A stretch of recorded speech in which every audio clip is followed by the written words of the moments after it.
Hello and welcome to my video all about how to make your own fancy dress costume based on the caterpillar in Alice in Wonderland.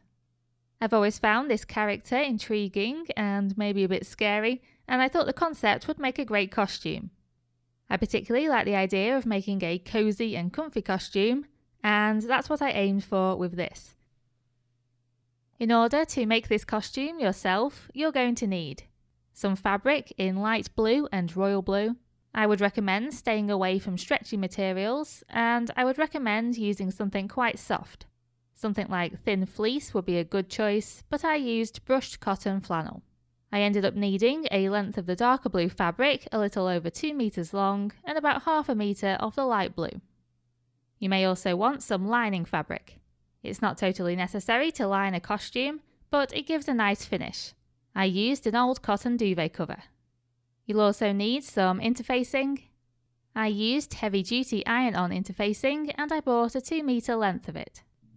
And then you'll also need an iron and ironing board, some sewing pins, some fabric scissors, a ruler, a rotary cutter and cutting mat if you have them, a sewing machine and a thread to match the fabric, some stuffing. I used polyester toy stuffing, a disappearing or magic fabric pen, and also perhaps a chalk marker for marking the darker fabric, a set of your own clothes to use as a size guide, some Velcro.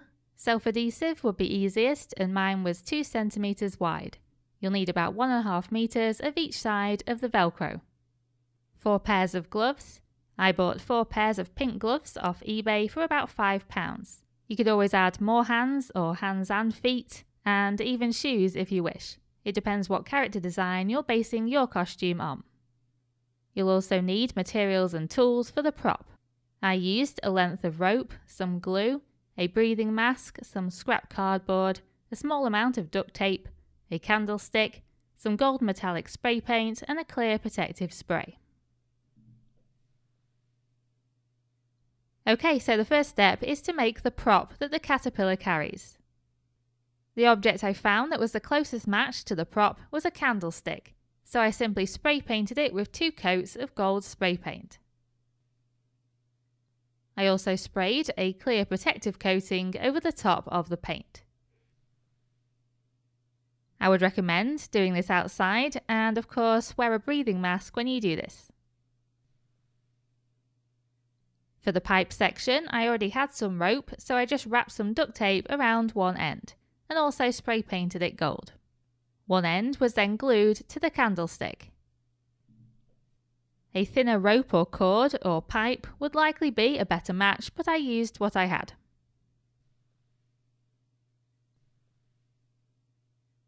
Next, we need to cut out the pieces of fabric. To get the approximate shape of me, I laid out my jeans and a semi-fitted t-shirt onto the darker blue flannel. Make sure to place this outfit at least 4 inches from the fabric edges and make sure the fabric is right side down. Try and choose clothes that are at least quite fitted to your body. You don't want to use anything baggy.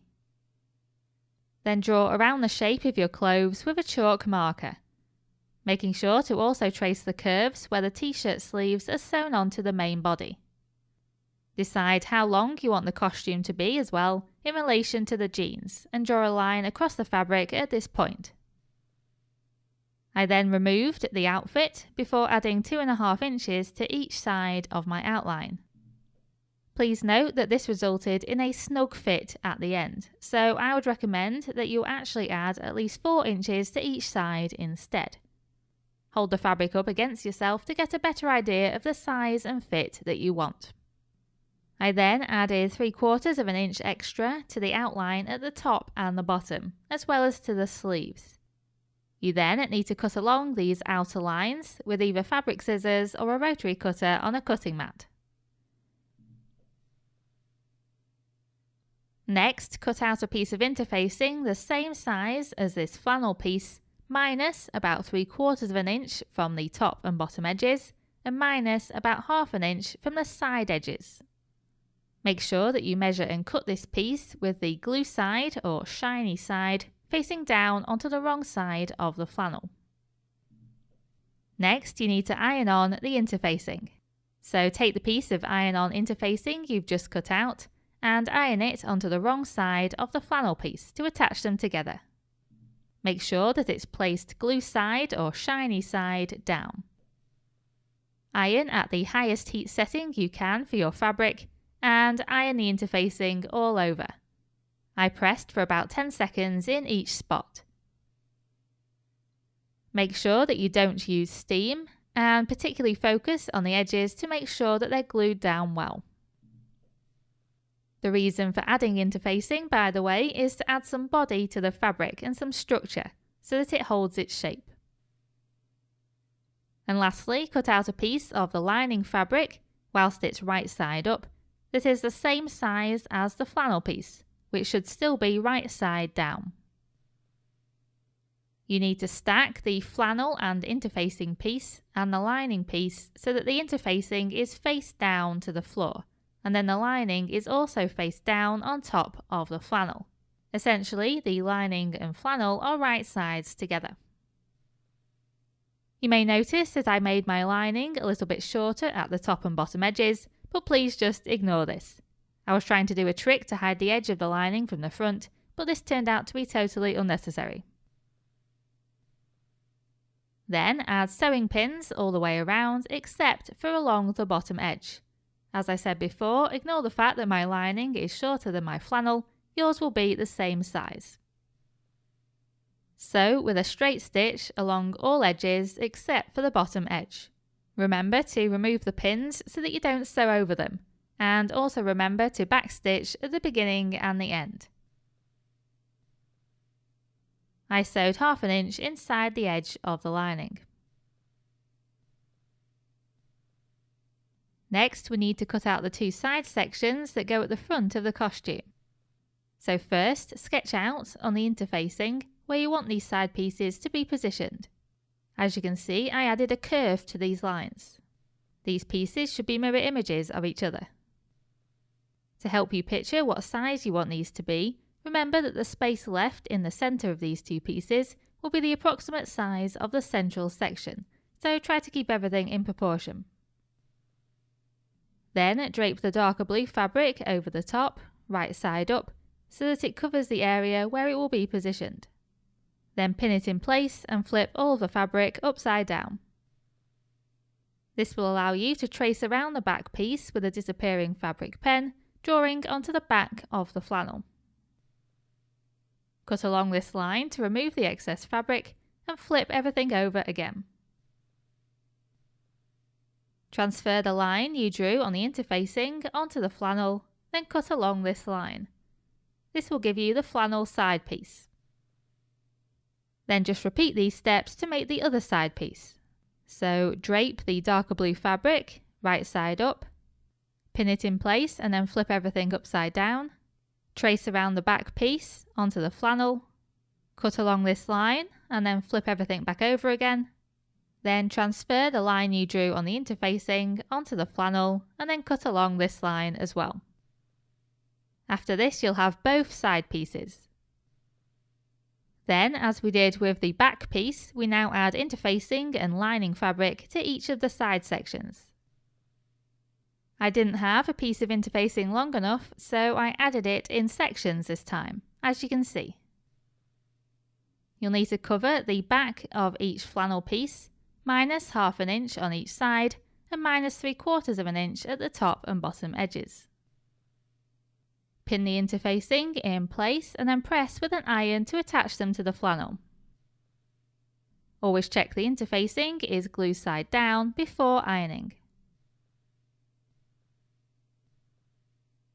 Then place the lining fabric right side up and put the side sections on top, with the interfacing facing upwards. So essentially the lining fabric and the flannel are right sides together. Use your disappearing fabric pen to draw around the side panels and then cut along these lines to produce the lining pieces. These lining pieces should be the same size as the side panels, unlike mine. So, unlike me, it's very simple for you to make your side sections. You just pin the lining pieces to the flannel pieces, right sides together, and then sew all around the edges except along the armholes. Again, just like for the back piece, backstitch at the beginning and the end and use a 1/2 inch seam allowance.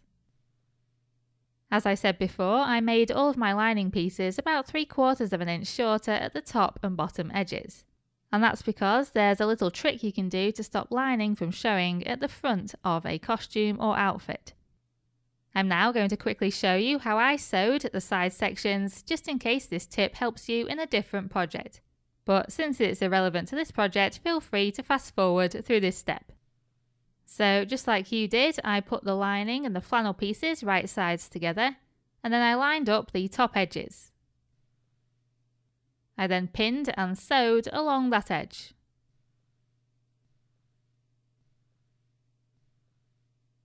I then lined up the bottom edges and pinned and sewed across this edge as well. Because the lining piece is shorter, this causes the fabric to curl up. To alleviate this, you fold over the top and bottom edges slightly to let the fabric lie flat again, and then pin them in place. Then pin and sew along the side edges, leaving out the sleeve holes.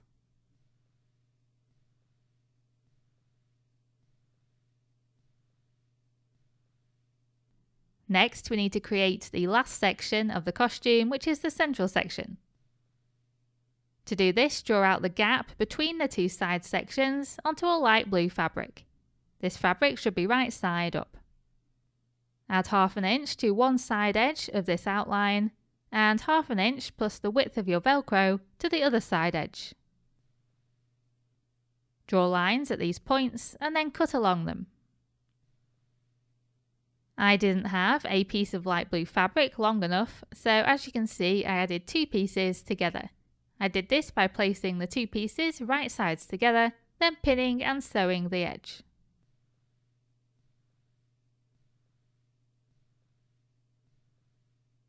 Next, we need to add a strip of interfacing to the back or the wrong side of the light blue fabric piece. You need to add this interfacing to the side where you added 1/2 inch plus the width of your Velcro in the previous step. These pieces of interfacing should be the same width as your Velcro and sit 1/2 inch from the edge of the fabric. Then attach the interfacing with an iron. Also, if you've joined 2 pieces of fabric together for the central section like I have, take this opportunity to press the seam open.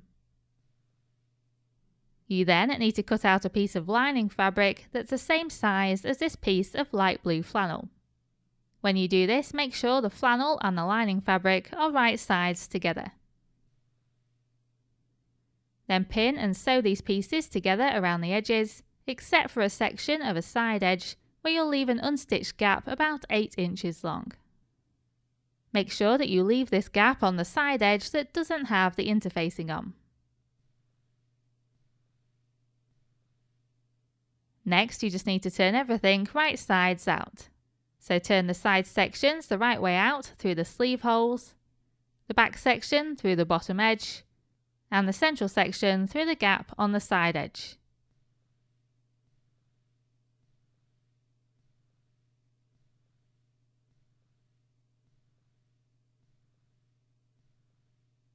Then iron all of these pieces so that the edges lie flat. Next, you need to add stuffing to the central section. But first, you'll need to sew a line down the side of the central section where you attach the interfacing.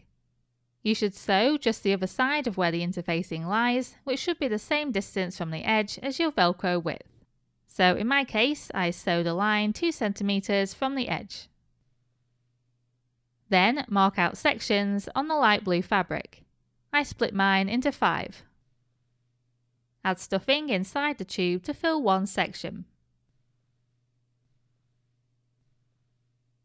Then pin and sew across the line you drew for the end of that section.